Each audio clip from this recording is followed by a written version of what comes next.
进入梦幻天堂的10个魔族，逆天魔龙，教育魔族还是有巨大优势。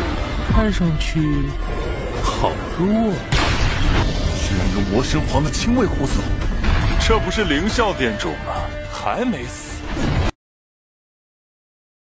Pada saat ini, di sebuah tempat misterius, dengan dipimpin oleh Ling Xiao beserta dengan Han Qian, 10 peserta yang lolos dalam kompetisi berdiri di belakang mereka. Dari kejauhan, perasaan menindas perlahan muncul. Semua orang bisa melihat tumpukan awan hitam dengan cepat menuju ke arah mereka. Menatap pada kejauhan, saat ini Long Hao Chen merasa menggigil. Ini jelas bukanlah awan hitam, tetapi itu adalah naga hitam, pengawal pribadi Kaisar Dewa Iblis. Dan sekarang yang muncul jumlahnya tidak sedikit. Naga hitam mendekat secara bertahap, turun perlahan sebelum mencapai tanah pada jarak 1000 meter dari kekuatan aliansi kuil. Totalnya ada 3 naga hitam, dengan masing-masing punggung mereka membawa alusinan iblis lainnya. Mereka semua jelas bukan iblis biasa.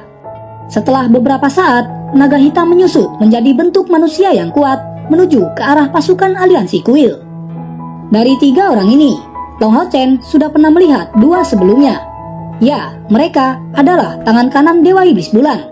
Di belakang ketiganya, selusin orang dari klan Iblis Bintang juga terlihat. Tidak ada yang menyangka, untuk memasuki surga fana, 3 ras iblis teratas semuanya telah mengirimkan ahli mereka. Dengan sangat cepat, kelompok iblis ini tiba di depan pasukan aliansi kuil. Kemudian, pemimpin pasukan naga hitam dia berkata, "Namaku Huang Shou, pemimpin penjaga naga hitam yang diperintahkan oleh Kaisar Dewa Iblis. Sekarang, pemimpin kelompok kalian keluarlah untuk berbicara." Mendengar itu, Ling Xiao maju ke depan. Dengan tenang, dia mengatakan bahwa yang datang kali ini tidak ada Dewa Iblis, tetapi itu hanya penyuruhnya saja. Namun, di sisi lain, Huang Shou tidak terpengaruh oleh perkataan itu. Dia berkata dengan suara yang dingin bahwa Yang Mulia Kaisar telah begitu murah hati untuk menyetujui kesepakatan ini. Maka sekarang giliran manusia yang mematuhinya. Di depannya, Ling Xiao menjadi waspada. Dia berpikir Huang Shou ini pasti tidak akan mudah untuk ditangani. "Baiklah, ikutlah bersama kami." Dipimpin oleh Ling Xiao, pusat kekuatan manusia pergi menuju ke utara. Huang Shou juga memimpin pasukannya, mengikuti dari belakang kelompok manusia dengan waspada. Kuil Fana terletak 60 km di sebelah utara kota selatan di dalam hutan. Setelah waktu yang cukup lama, Ling Xiao memberikan arahan untuk turun dari penerbangan. Semua orang mengikuti, termasuk kelompok iblis yang ada di belakang. Setelah turun, Huang Shou tampak bingung. Dia mengatakan kenapa tidak terbang saja untuk memasuki kuil Fana. Di sisi lain, Ling Xiao menjelaskan bahwa saat ini mereka sudah memasuki wilayah kuil Fana. Hutan yang ada di sini juga dilindungi oleh Dewi Alam, dan jelas penerbangan dilarang di sini. Mendengarnya, Huang Shou dengan terpaksa mengikuti, dan kemudian keduanya memimpin kelompok masing-masing maju ke dalam hutan. Pada saat memasuki hutan, Long Hao Chen memiliki kesan yang kuat dari itu. Ketika dia mengambil langkah pertamanya, dia segera merasakan kehangatan, seolah-olah dia sedang pulang ke rumah. Segala sesuatu di sana sangat indah. Dengan perasaan yang begitu indah, Long Hao Chen merasa bahwa jiwanya dibersihkan berulang kali, karena semua perasaan dan pikiran negatifnya memudar dengan damai. Sebagai perbandingan, kondisi kelompok iblis saat ini tidak baik. Tubuh mereka memancarkan gas hitam saat mereka mencoba menahan energi alam dari lingkungan sekitar. Alam dipenuhi dengan vitalitas dunia, sedangkan kegelapan penuh dengan bayang-bayang dan dingin. Jadi ketidakcocokan antara dua entitas ini tidak bisa dihindari. Lebih dari 1 jam setelah mereka memasuki hutan, pemandangan tiba-tiba menjadi terbuka dan jernih, dan bagian hutan yang lebat berubah menjadi area semak yang luas. Benar, tempat ini terlalu indah. Pada saat ini, sebuah danau kecil terlihat.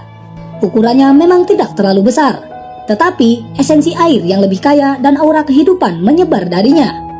Saat itu juga, Ling Xiao berhenti berjalan. Melihat ke danau di dekatnya, dia kemudian berkata, "Kita telah sampai, ini adalah tempatnya." Melihat objek tersebut, wajah Ling Xiao yang biasanya tegas segera menampakkan senyuman langka, diikuti dengan kata-kata yang tenang. "Semuanya, biarkan aku memberitahu kalian. Di dalam air danau ini, ada seekor makhluk zaman dulu. Dari catatan yang kami miliki, Ini adalah penjaga Dewi Alam di masa lalu. Dia tinggal di sini setidaknya selama beberapa ribu tahun. Jika kalian tidak takut mati, kalian bisa menyelam di bawah air dan melihat sendiri kekuatan dari makhluk tersebut. Melihat semua orang yang tampak terkejut, Ling Xiao kembali melanjutkan. Dalam 1 hari, kuil fana akan dibuka kembali. Pada saat itu, pintu akan terbentuk, dan kita hanya harus melewatinya untuk memasuki surga fana. Dengan tatapan penuh perhatian, Wang Shou menjawab, "Mari kita tunggu di sini dan lihat saja." Mengatakan itu, dia memimpin kelompok iblis untuk duduk di dekatnya. Pasukan aliansi kuil juga melakukan hal yang sama. Semua orang duduk berturut-turut menunggu pembukaan kuil fana. Waktu berlalu, sehari dan 1 malam telah mereka lewati. Tiba-tiba, pada saat matahari terbit naik ke atas langit, sensasi yang luar biasa melewati kepala semua orang. Mereka semua segera melihat ke arah tempat terjadinya perubahan. Di atas danau, sebuah riak mulai muncul. Pada saat ini, esensi kehidupan yang ada di mana-mana mulai menyatu dari segala arah.